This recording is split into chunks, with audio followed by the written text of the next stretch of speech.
നമസ്കാരം. നിയമസഭാ തെരഞ്ഞെടുപ്പിന് ഇനി വിരലിലെണ്ണാവുന്ന ദിവസങ്ങൾ മാത്രമാണുള്ളത്. കേരളം ഫൈനൽ ലാപ്പിലേക്ക് തെരഞ്ഞെടുപ്പ് പ്രചരണങ്ങളിൽ കടക്കുന്ന സമയത്താണ് നിയമസഭാ തെരഞ്ഞെടുപ്പിൽ രാഷ്ട്രീയ കേരളത്തിന്റെ ചിത്രം എങ്ങനെയായിരിക്കുമെന്നറിയാനുള്ള മറുനാടൻ മലയാളിയുടെ അഭിപ്രായ സർവേയുടെ ഫലങ്ങൾ പുറത്തുവന്നത്.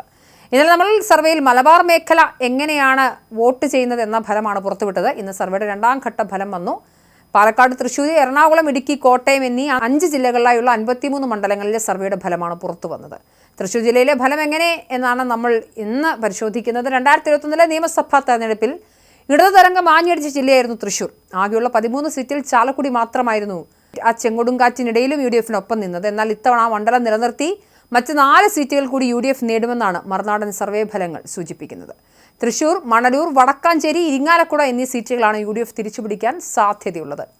കഴിഞ്ഞ തവണ വെറും 946 വോട്ടുകൾക്ക് UDF-ന് നഷ്ടപ്പെട്ട മണ്ഡലമാണ് തൃശ്ശൂർ. LDF സ്ഥാനാർത്ഥിയായി മത്സരിച്ച P. ബാലചന്ദ്രനാണ് UDF-ലെ പത്മജ വേണുഗോപാലിനെ തോൽപ്പിച്ചത്. NDA സ്ഥാനാർത്ഥിയായി സുരേഷ് ഗോപിയായിരുന്നു മൂന്നാമത്.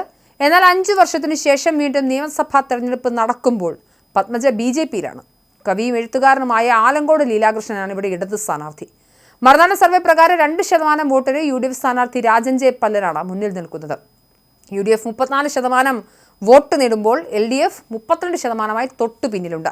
30% വോട്ടുമായി പത്മജ തൊട്ടു പിന്നിലുണ്ട്. ശരിക്കും ത്രികോണ മത്സരമാണ് തൃശ്ശൂരിൽ. 2021 തെരഞ്ഞെടുപ്പിൽ CPM-ലെ മുരളി പെരുന്നെല്ലി 29,876 വോട്ടുകൾക്ക് വിജയിച്ച മണലൂരിൽ ഇതോടെ UDF-നാണ് മേൽക്കൈ എന്നാണ് സർവേ ഫലങ്ങൾ സൂചിപ്പിക്കുന്നത്. മുൻമന്ത്രി പ്രൊഫസർ C. രവീന്ദ്രനാഥിനെ CPM രംഗത്തിറക്കുമ്പോൾ മുൻ MP മുൻ MLA-യുമായ TN പ്രതാപനെയാണ് കോൺഗ്രസ് കളത്തിലിറക്കിയിരിക്കുന്നത്. മറുനാടൻ സർവേ പ്രകാരം ഇവിടെ 4% വോട്ടിന് പ്രതാപൻ മുന്നിലാണ്. പക്ഷേ തൃശ്ശൂരിലെ ഏറ്റവും രാഷ്ട്രീയ കൗതുകമുള്ള വാർത്ത ഇരിങ്ങാലക്കുടയിൽ നിന്നാണ്. സിറ്റിംഗ് MLA-യായ മന്ത്രി R. ബിന്ദു പരാജയപ്പെടാൻ സാധ്യതയുണ്ടെന്നാണ് മറുനാടൻ സർവേ ഫലം സൂചിപ്പിക്കുന്നത്. മറുനാടൻ സർവേ പ്രകാരം UDF സ്ഥാനാർത്ഥി മുൻ MLA അഡ്വക്കേറ്റ് തോമസ് ഉണ്ണിയാടൻ ഇവിടെ 2% വോട്ടിന് മുന്നിലാണ്. വടക്കാഞ്ചേരിയിൽ സിറ്റിംഗ് MLA-യായ സേവ്യർ ചിറ്റിലപ്പള്ളിയും പിന്നിലാണ്. ഇവിടെ UDF സ്ഥാനാർത്ഥി വൈശാഖ നാരായണസ്വാമിയാണ് മുന്നിൽ. ചാലക്കുടി നല്ല ഭൂരിപക്ഷത്തോടെ UDF നിലനിർത്താനാണ് സാധ്യത.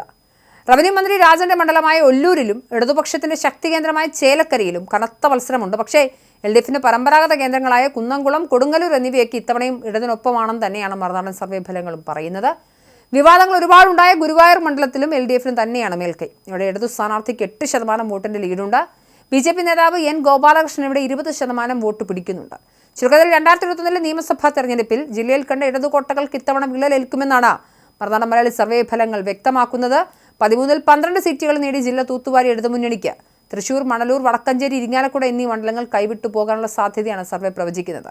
മന്ത്രി R. ബിന്ദു ഉൾപ്പെടെയുള്ള പ്രമുഖരുടെ പരാജയ സാധ്യത ജില്ലയിലെ രാഷ്ട്രീയ ചിത്രം മാറും എന്ന് തന്നെയാണ് മനസ്സിലാക്കേണ്ടത്. പത്മജ വേണുഗോപാലിന്റെ പാർട്ടി മാറ്റം സൃഷ്ടിച്ച ത്രികോണ മത്സര ചൂടിൽ തൃശ്ശൂർ മണ്ഡലം UDF-ന് അനുകൂലമാകുമെന്നും മണലൂരിലും വടക്കാഞ്ചേരിയിലും ശക്തമായ തിരിച്ചുവരവ് കോൺഗ്രസ് നടത്തുമെന്നും, എങ്കിലും ഗുരുവായൂരും കുന്നംകുളവും കൊടുങ്ങല്ലൂർ തുടങ്ങിയ തങ്ങളുടെ പരമ്പരാഗത കോട്ടകൾ കാത്തുസൂക്ഷിക്കാൻ LDF-ന് കഴിയുമെന്നും സർവേ അടിവരയിടുന്നു.